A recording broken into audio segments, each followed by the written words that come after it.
Dragon Quest's popularity isn't something to be understated.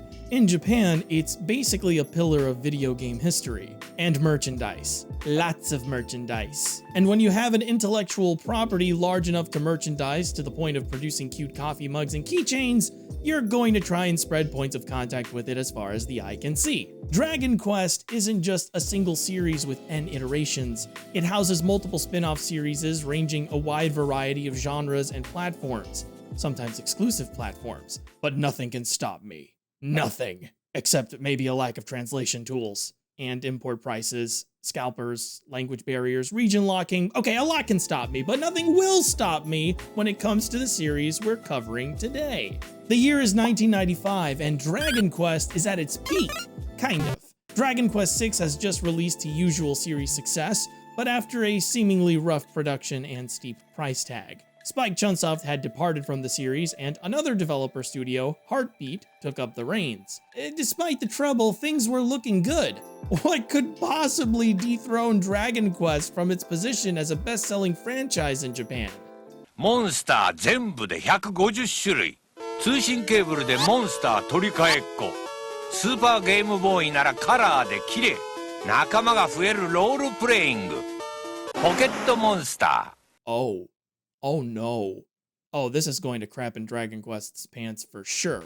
The monster capturing phenomenon of Pokemon was an overnight success, mirroring Dragon Quest's own rise to household acclaim. It sold over 3 million units by 1997, accounting for half of the Game Boy's handheld sales, and skyrocketed a small developer studio into the limelight. Pokemon was praised for its depth of gameplay and simple, minimal aesthetic, and it took Japan, and subsequently the world, by storm. This thing saved the Game Boy. The writing was on the wall. Pokemon was the new hotness, and Dragon Quest, well, that's your older brother's game. That's your dad's game. Not one to leave a good idea on the table. It's safe to say Yuji Horii probably saw Pokemon and went, well, we've done monster stuff before. We can do monster stuff! Actually, according to Taichi Inuzuka, a producer who's worked on Dragon Quest for years, the original idea behind Dragon Quest monsters came from the idea of breeding horses. It was the very first producer, Chida-san, who had the idea. Back then, he was surrounded by people who were into horse racing, and they talked about the feasibility of making a game around breed monsters from Dragon Quest. So they went to Horii-san to discuss. Next to Horii, Inuzuka is somewhat of a godfather to the Monsters series, having been around for its development since the beginning. Fun fact, he's really into Pokemon and is on record as having played more of Monsters than the mainline Dragon Quest. A fitting passion for one of Monsters' headliners. Anyway, it's true, Dragon Quest wasn't a stranger to monster collecting. Dragon Quest V had the capturing or taming of monsters, and it wasn't too far off from the Pokemon concept. 42 unique monsters could be captured, and they would function just like regular party members, right down to leveling up and equipping items. Dragon Quest VI had some amount of monster taming as well, although far fewer monsters were recruitable, and the vocation system made their inclusion less appealing. Going off of the dwindling numbers, it almost looks like Dragon Quest had dipped its toes in monster capturing, only to think the water was too cold right before Pokemon dived in headfirst. But it wasn't about to be left behind. There isn't a lot of information readily available about those days, but it's safe to assume Yuji Horii set about to make his own take on this new monster capturing genre to cash in on the Pokemon craze. Well, him and Taichi Inuzuka, who reportedly had his initial script for Monsters completely rejected by a then hospitalized Horii, and they needed a studio to help them do it on the Game Boy. But Heartbeat was fresh to the scene. Dragon Quest VI on the Super Famicom was their first and so far only known title. What Horii needed was a group with handheld games under its belt, and it would help if they'd been around the block a few times. He found the needed experience in Tosei Software, a company which had developed for both Famicom systems and released a few notable titles and ports onto the Game Boy. Tetris 2, Yoshi's Cookie, and the Western exclusive Kid Icarus game, to name a few. It's possible Horii chose Tosei due to their close relationship with Nintendo. That relationship would have given them an advantage when developing for the Game Boy. Maybe it was because the company had worked on licensed Dragon Ball games and therefore had some kind of familiarity with Akira Toriyama's art style. Maybe it was a combination of, or none of these. I can only speculate. At any rate, Tosei got picked for the job, and they were more than equipped to handle it. Their timing couldn't have been more perfect. Nintendo was about to release a brand new handheld, one with a color display. Dragon Quest Monsters is allegedly the first Game Boy Color title to be developed, sporting a solid black Game Boy cartridge, indicating its compatibility with both the original Game Boy and the Game Boy Color. It came out a month before the Game Boy Color was even released, and it was a reminder to all that Dragon Quest was more than a one-trick pony. Why, hello! Welcome to my kingdom, small child. Have I got the offer for you? There's a Monster Master tournament happening, and we need a representative. That's why we kidnapped you. You will become the Monster Master of... Huh? Your sister was kidnapped? Yeah, whatever, kid. Here's a slime. Get to work. Now, if you'll excuse me, I've got another sucker lined up for 2:30. It's what we do here. We kidnap children. Busy, busy, busy. Little Terry is whisked away to the Kingdom of Great Tree, located in a world where monster masters roam the land taming and breeding monsters together in order to create the ultimate fighting teams. These teams are pitted against one another in arenas, and kingdoms all over the land compete against one another for bragging rights and more during the highly anticipated Starry Night tournament. Terry's been promised a wish if he wins, and wants to use it to go back home. Dragon Quest Monsters follows the young boy's journey through the many travelers' gates as he searches for his sister and climbs his way up the Monster Master ranks in order to qualify as the Great Tree representative in the Starry Night tournament. Don't expect there to be much in the way of storytelling in Dragon Quest Monsters. There aren't any little stories to attach yourself to or strong characters to gravitate towards. You do have some exceptions. The king always has something new to say about your latest adventure whenever you report back to him with a boss defeated or gaining a rank in the arena.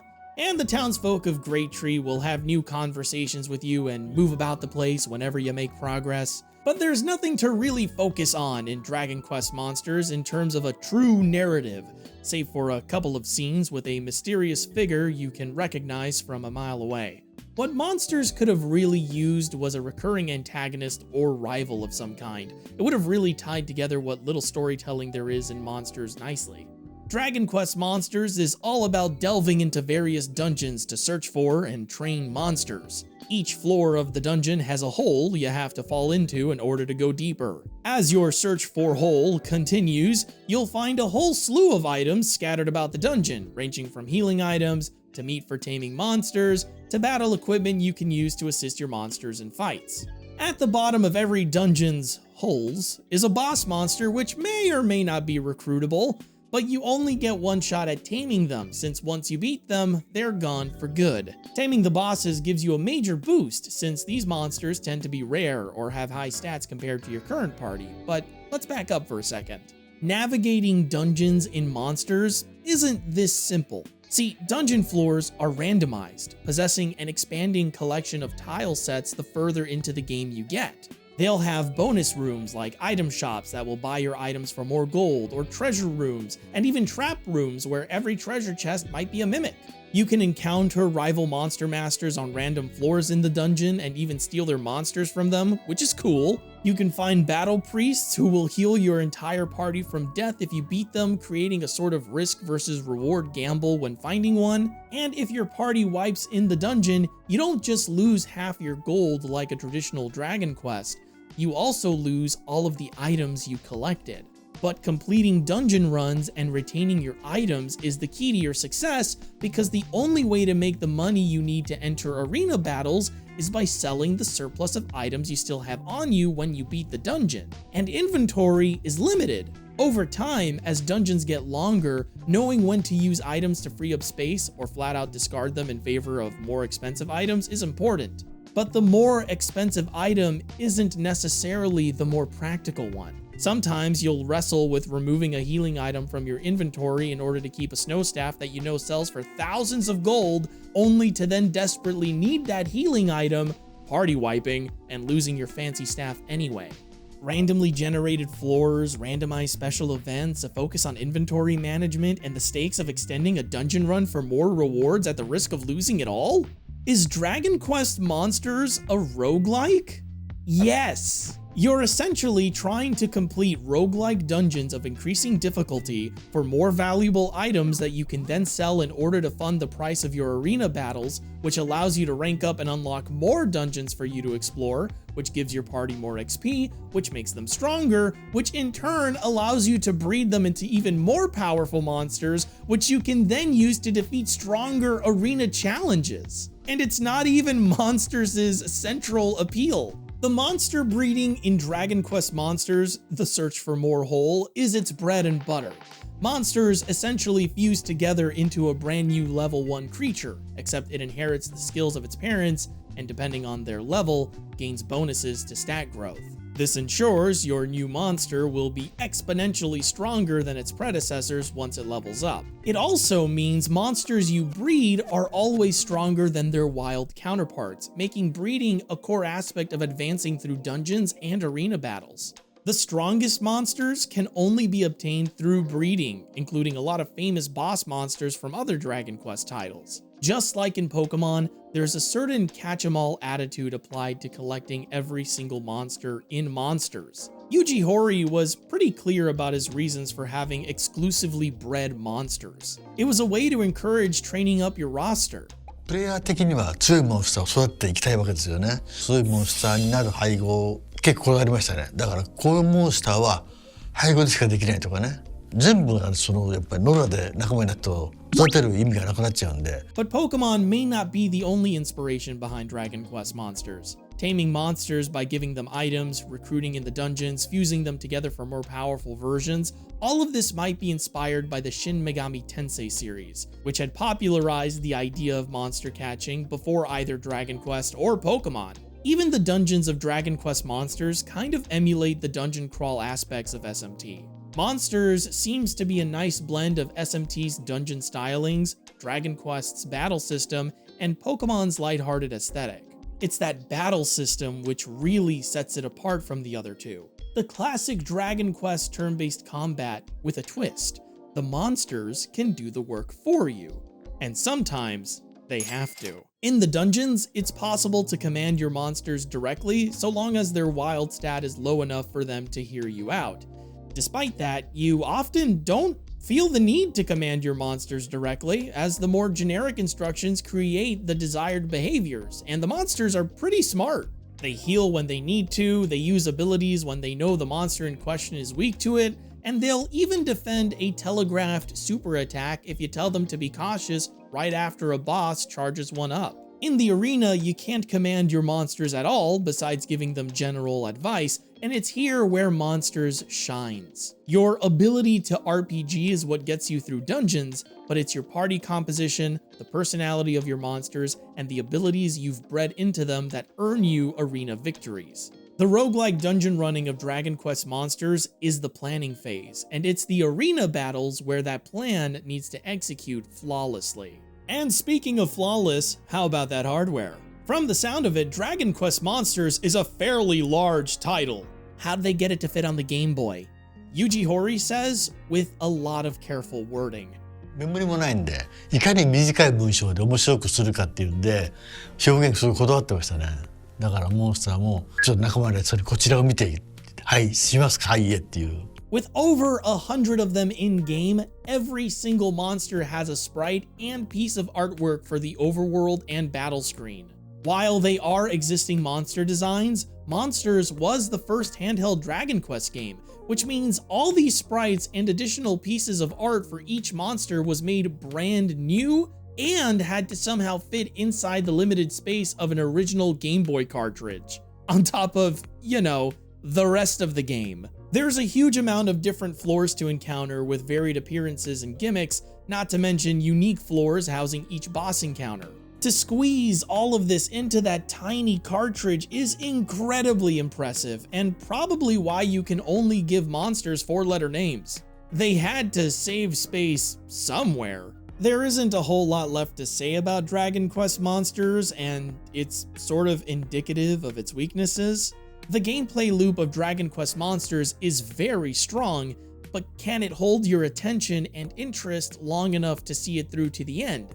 My answer, unfortunately, is probably not. Monsters houses a few fatal flaws, making it difficult to sit through. For all of its roguelike wonder, it also has some roguelike annoyances. Dungeons are random, but not procedurally generated.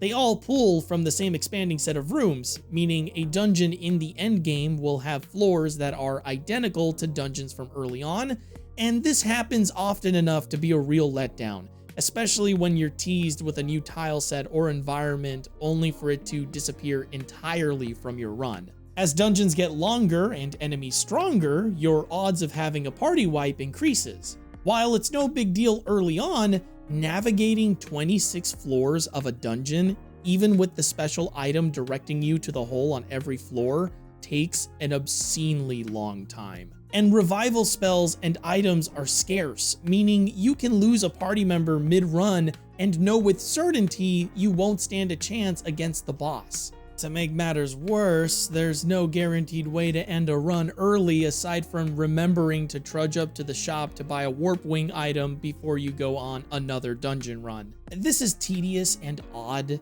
Monsters grants you a single pity herb for the start of every run, instead of a pity end your run early item, which would be infinitely more useful. Without a warp wing, you're forced to complete the dungeon and hope you can somehow heal your party before the boss or run around until your party wipes. Neither of these are ideal. Towards the end game, monsters will start using instant kill abilities and causing status ailments you can't cure reliably, making leveling your newly bred monsters in later dungeons annoying.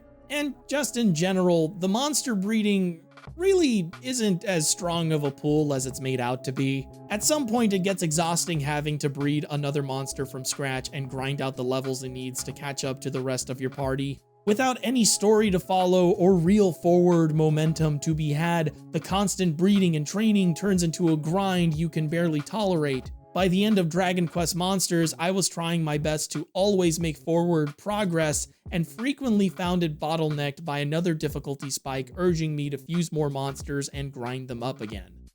But this is based on 20 years of game design innovation and hindsight. For the time, breeding and hatching new monsters was the central appeal of games like this. Gotta catch 'em all wasn't just a nifty slogan, it was a mission statement. The true goal of monster collecting is to collect monsters. All of them. Dragon Quest Monsters understood the assignment better than anyone else because it provided multiple ways to collect those monsters.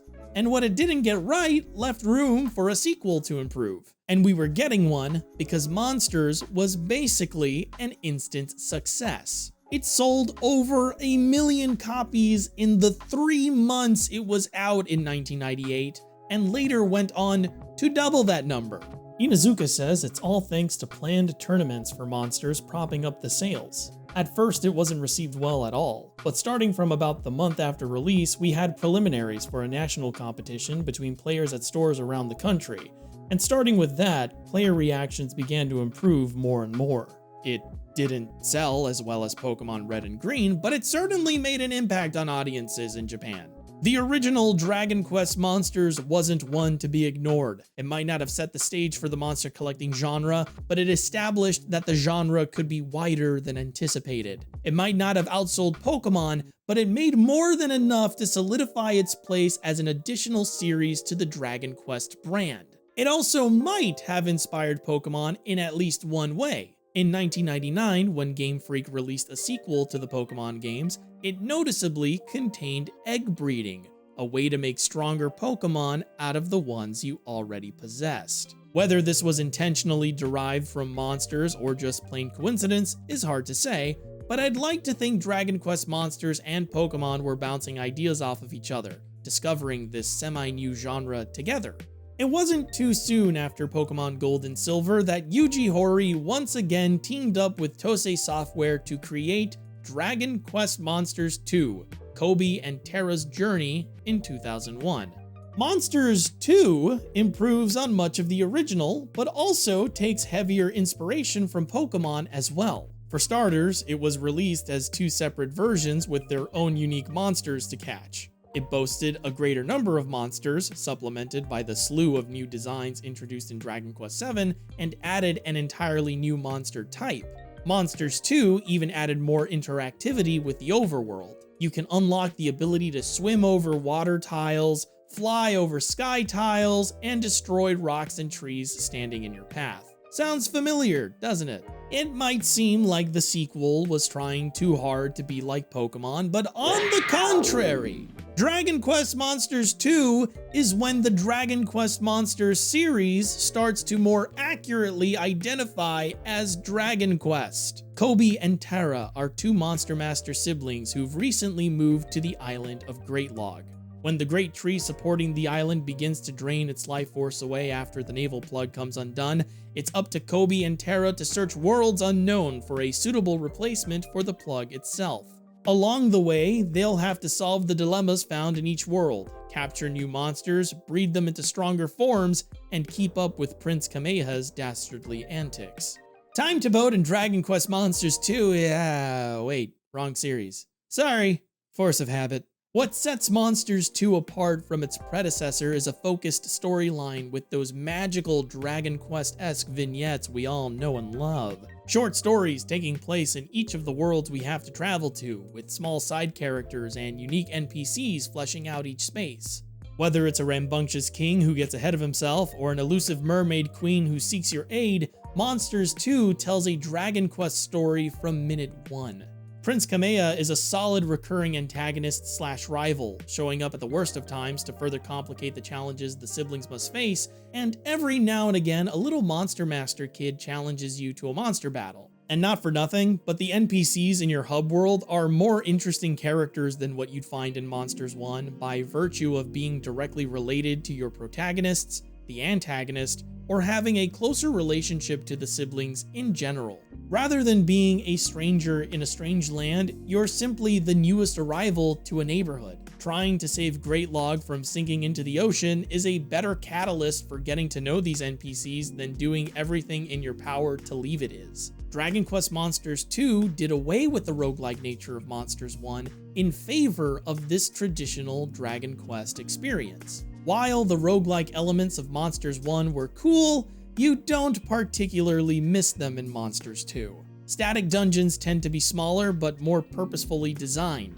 Because you only encounter them once, you can add puzzles the player can solve and treasure chests with valuable one-time items inside. You don't have to worry about randomization making these elements repetitive or tedious, so it's possible to include them. This isn't particularly secret knowledge, but the comparison really highlights the weaknesses of the original Monsters' dungeons. They weren't naturally bad, there was just so much they naturally couldn't do. Monsters 2 does with 4 worlds what Monsters 1 couldn't do with 6, 8, 12 different sets of dungeons. While Dragon Quest Monsters 1 was a longer main scenario without much to write home about, Dragon Quest Monsters 2 tells a short main scenario in favor of pushing its optional and post-game content. A great deal of side quests can be found on the island and in each world you travel to. Things like giving someone a specific monster or finding a certain item for them. There's optional bosses to fight and sometimes an optional dungeon you can find when you backtrack with new overworld abilities. Magic keys can be appraised to unlock optional worlds to travel to with unique monsters and dungeons with special accessories and equipment. Here's where some of Monsters 1's randomization elements come back into play. These keys use a keyword system which generates a specific kind of world based on 2 keywords that make up the name of the key. The first keyword denotes the rarity or strength of the monsters there, and the second, what monster types you'll encounter. The combinations are virtually limitless and will leave you with a huge amount of worlds to explore as you collect every monster. This is what most of your post-game playthrough will consist of: finding magic keys, getting them appraised, and fighting through the worlds they generate to complete your monster collection.